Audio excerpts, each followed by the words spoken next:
I think there's probably three things. First and foremost, everyone I talk to, the first question for me is, do you want to vote for 5 or 6? And unfortunately, in my opinion, deciding on a board member is really more than just one issue. It needs to be, okay, how is this person going to fulfill their role? And you make all kinds of decisions outside of facilities. Really, facilities is the one that everyone's dealing with, and it needs to be addressed. I, from the start, am not a proponent of the current 6-school system that's on the ballot this year.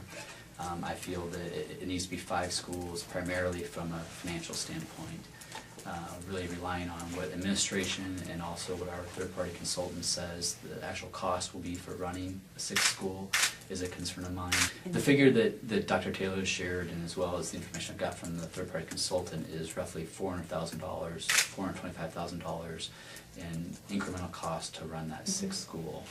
And I'm not a professional in education, so really I'm leaning on those 2 sources for those numbers. In my position, I rely on historical information to make future decisions about the success of an enterprise. And what Dr. Taylor has told us is that, on his experience, the financial numbers say, $400,000 is going to be a cost that will have to come out of the general budget. So, if the citizens decide to move forward with that, we'll have to potentially cut other programming, whether it's athletics, arts, education as a whole. There'll be some cuts needed. I think also determining a general vision of where the district needs to be.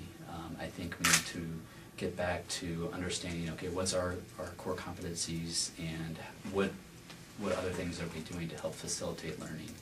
And really setting that general direction should be one of the priorities of the board.